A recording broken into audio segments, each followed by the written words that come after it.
와 자연계를 구별해서 34명, 31명으로 쪼개서 선발했다면 올해부터는 인문계와 자연계를 통합해서 65명을 선발하고 있다라고 이해해 주시면 될 것 같습니다. 통합 선발은 다음과 같이 크게 달라진 건 절대 없습니다. 예년과 마찬가지로 첫 번째 모집 단위를 선택하게 되고요. 그 모집 단위 안에서 최대 선발 인원의 한도에서 그 학생들이 선발된다라고 생각해 주시면 될 것 같습니다. 아마 이따가 Q&A 시간에 이 통합 선발 관련해서 좀 질문이 나올 수 있을 거라고 생각이 됩니다. 일단 첫 번째로 저희가 통합 선발을 시행하게 된 이유는 2028학년도부터 대한민국 수학 능력 시험이 개편이 되어서 문과들도 통합과학을 보고 이과들도 통합사회를 보는 등 좀 변화가 예정되어 있습니다. 이러한 이제 교육과정에 발맞추어서 저희가 통합 선발을 진행하고 있다라고 봐주시면 될 것 같고요. 두 번째로 이제 아무래도 인문계와 자연계를 따로 모집을 하다 보니까 그 적은 명수에서 경쟁을 하다 보니 조금 불확실함이 있었는데 좀 풀을 넓혀서 레인지를 넓혀서 선발하게 됐다라고 이해해 주시면 될 것 같습니다. 사실 저희 성균관대학교의 가장 큰 특징은 대결제라고 할 수 있습니다. 많은 이제 학부모들이나 학생들이 사실 이 대결제에 대해서 약간 망설이고 있는 지점이 우리 자녀가 원하는 학과를 지망하지 못할 경우에 대해서 조금 불안해하시는 것 같습니다. 그 부분에 대한 설명은 제가 뒤에서 드릴 수 있도록 하겠고요. 대결제의 장점은 바로 저는 진로 선택이 있다고 생각을 합니다.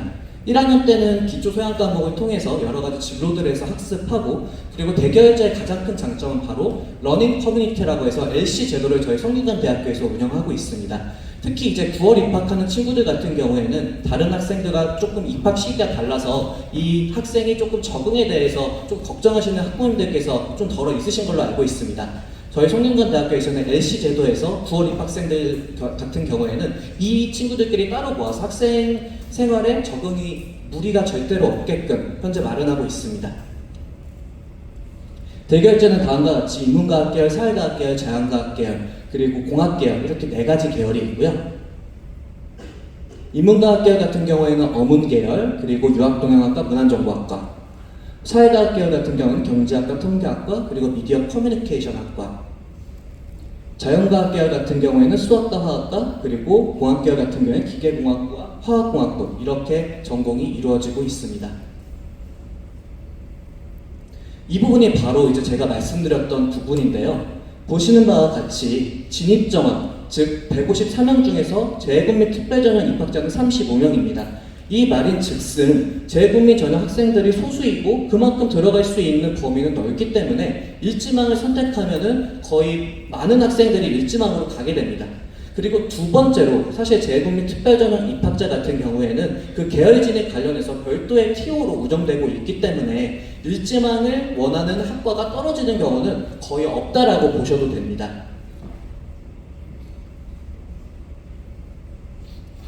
네, 다음으로 3년 특례 지원 자격에 대해서 말씀드리겠습니다. 사실 이제 그 Q&A나 전화 문의 그리고 이메일로 가장 많이 들어오는 문의가 바로 이 지원 자격과 관련된 부분인데요. 사실 이제 너무 다양한 케이스고 그리고 많이 복잡하다 보니 약간 조금 어렵고 그렇기 때문에 질문들을 많이 주시는 것 같습니다. 그럴 때마다 이제 저희는 아무래도 원리와 원칙에 따라서 말씀드리고 있는데 대부분의 학부모님들께서 답변은 좀 동일하더라고요. 그래서 저희의 3년 되는 거네요. 그러니까 약간 뭐라 그럴까, 무조건 재직기간 3년, 재학기간 3년이 되는 게 아니라 여러 가지 이제 경우일 수가 있고 조건에 부합하여야 어쨌든 3년 특례가 된다는 점 좀 알고 계시면 좋을 것 같습니다.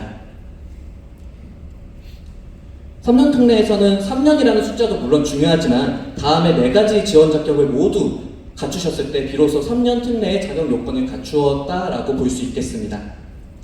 특히 초중등 교육과정 이수 여부가 가장 중요한 또 요소라고 할 수 있는데요. 우리나라 학제에 해당하는 24개 학계를 모두 이수하였는지를 첫 번째로 판단하게 되고, 그 다음에 국외근무자의 재직기간 1095일 이상을 재직하였는지 여부를 판단하게 됩니다. 그리고 그 재직기간 안에 재학기간이 있어야 될 거고요. 그 재학기간은 중고교 과정 3년, 그리고 고교 과정 1년은 반드시 포함되셔야 됩니다. 다음으로 국외 재학기간에 매 학년마다 이제 이 해당 체류 요건을 충족하셔야, 즉 이 4가지 요건을 모두 충족하셔야 3년 특례의 지원 자격 요건을 갖추었다라고 판단할 수 있겠습니다. 다음으로 12년 특례 말씀드리겠습니다. 사실 12년 특례 같은 경우에는 정원의 모집이기 때문에 앞서 3년 특례와 다르게 모집 정원이 따로 마련되어 있지 않고 보시는 바와 같이 지원자가 1100명이라면 현재 558명, 즉 50% 넘게 합격하고 있습니다. 선발 모집 단위는 다음과 같습니다. 맨 오른쪽에 있는 4개의 학과는 정기만 선발하고 있는 점 참고해 주시면 감사드리겠습니다. 다음으로 지원 자격입니다. 12년 특례 같은 경우에 3년 특례에 비해서는 지원 자격이 매우 간단합니다. 9개의 초중등 교육과정을 모두 이수하였을 경우에 바로 지원 자격이 충족되었다라고 볼 수 있습니다. 해당 서류평가 반영 서류는 다음과 같습니다. 성적증명서, 표준화학력 자료, 공인화학 성적, 그리고 활동증빙 자료 총 4가지 카테고리로 저희가 서류평가를 진행하고 있습니다. 서류평가는 크게 3가지 영역으로 저희가 평가를 하고 있는데요. 이따가 뒤에 보실 수 있겠지만 저희가 반영비율 같은 경우에는 사실 설명회 때나 공개하고 별도로 공개하고 있지 않다가 올해 25학년도 후기 모집 요강부터 저희가 반영비율을 공개하고 있습니다. 해당 서류평가는 저희가 7단계로 나누어서 평가를 하고 있습니다.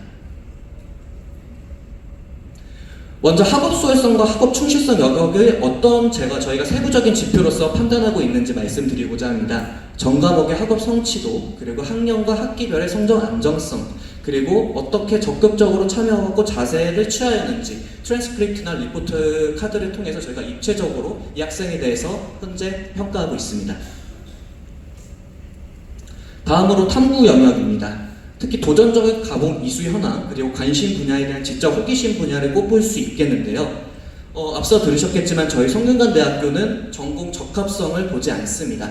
그렇기 때문에 그러한 측면에 대해서는 크게 걱정하지 않으셔도 될 것 같고, 어쨌든 도전적인 과목 이수 현황이나 이런 점을 토대로 저희가 탐구 역량을 판단하고 있다라고 이해해 주시면 될 것 같습니다.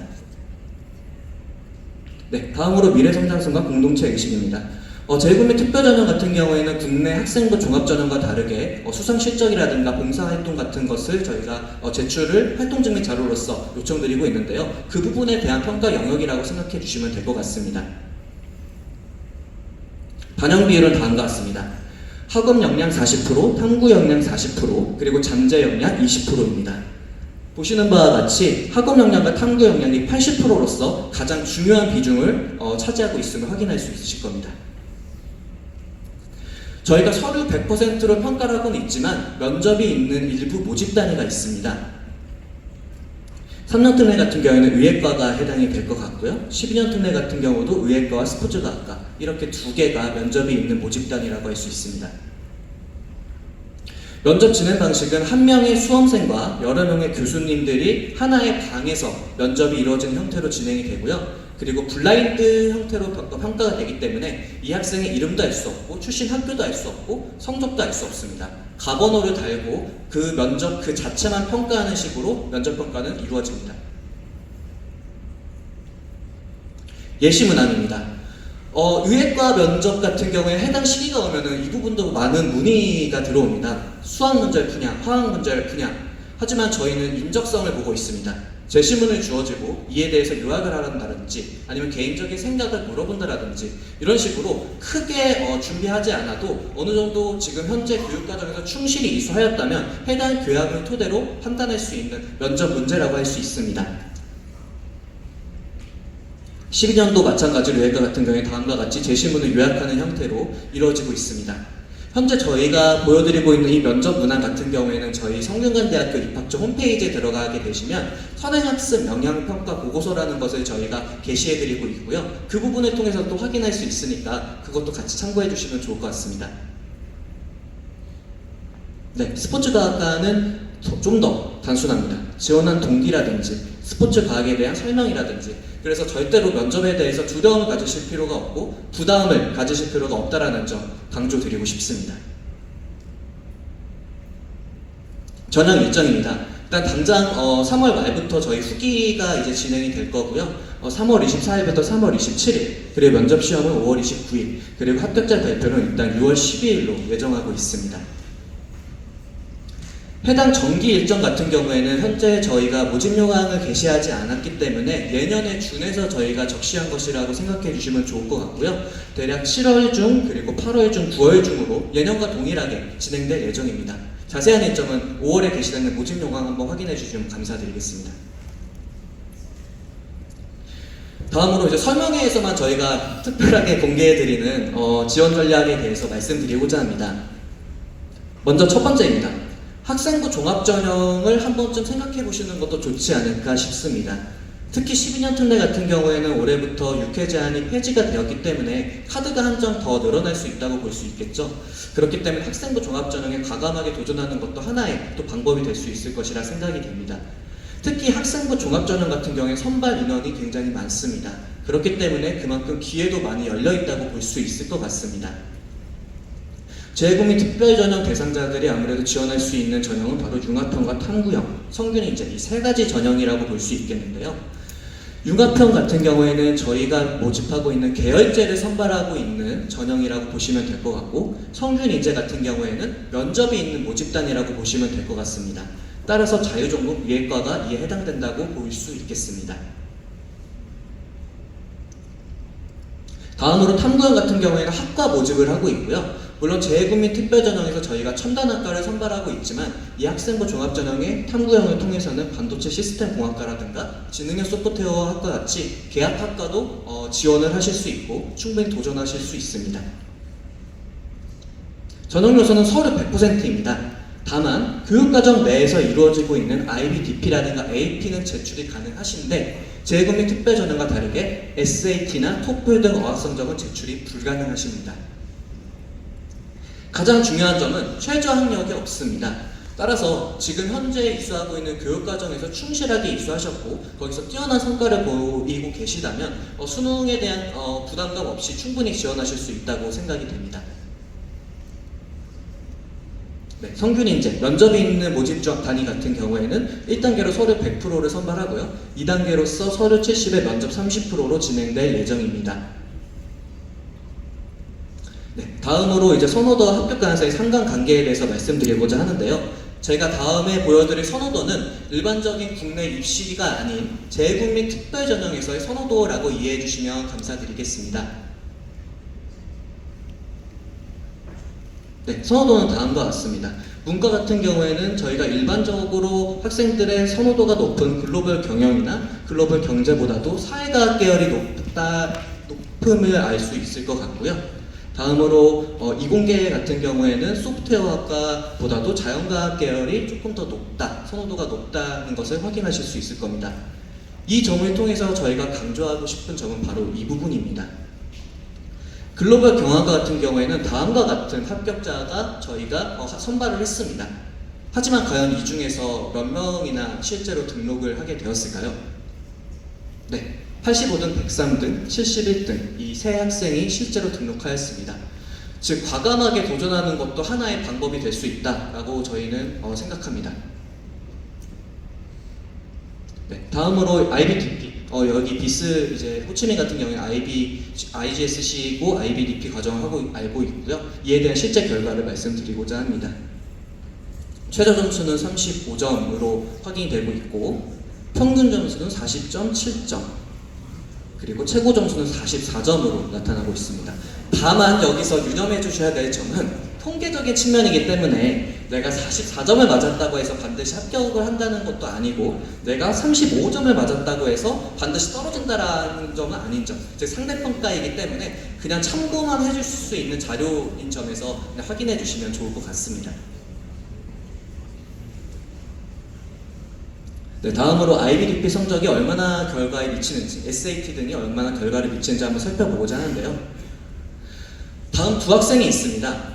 김명륜 학생 같은 경우에는 우리 김유전 학생보다 GPA가 다소 낮고 대신에 SAT를 제출했고요. 김유전 학생 같은 경우에는 GPA는 높으나 SAT를 제출하지 않았습니다. 과연 이 두 학생 중에 누가 선발되었을까요? 김유전 학생이 합격했습니다. 이 점을 통해서 저희가 말씀드리고자 하는 부분은 바로 교육과정을 충실하게 이수하는 것이 바로 중요하다는 지점입니다. 네, 그렇기 때문에 SAT는 표준 학력 자료를 제출하지 않아도 그 해당 교육과정에서 좋은 성취도를 보이고 있다면 절대로 SAT가 없다고 낙심하지 말고 충분히 도전할 수 있다라고 생각하고 있습니다. 네, 다음으로 사실 그 재외국민 특별전형의 꽃은 추가 합격이라고 하죠. 네, 충원율을 먼저 살펴보겠습니다. 사실 저희가 34명, 31명, 3명 이렇게 선발하고 있지만 아무래도 해외 대학 등으로 조금 진학을 하다 보니까 등록자 같은 경우에는 이렇게 200% 내외로 충원율이 발생하고 있는 것 같습니다. 저희가 올해부터 성균 패스라는 제도를 마련했습니다. 사실 재외국민 특별전형의 특성상 외국에서 계시다 보니 정보의 불균형 속에서 다소 어려움을 겪고 계신 걸로 알고 있습니다. 따라서 저희가 성균 패스라는 제도를 통해서 앞으로 진행될 유튜브 재외국민 특별전형 파이널 설명이라든지 아니면 모집 요강이라든지 이런 부분이 게시될 때마다 알려드리려고 이런 정보 제공 서비스를 마련하게 되었습니다. 해당 QR코드에 접속하셔서 정보를 입력하시게 되면 저희가 추후 있게 될 설명이라든가 여러 가지 자료들 공유할 수 있게끔 안내해 드리겠습니다.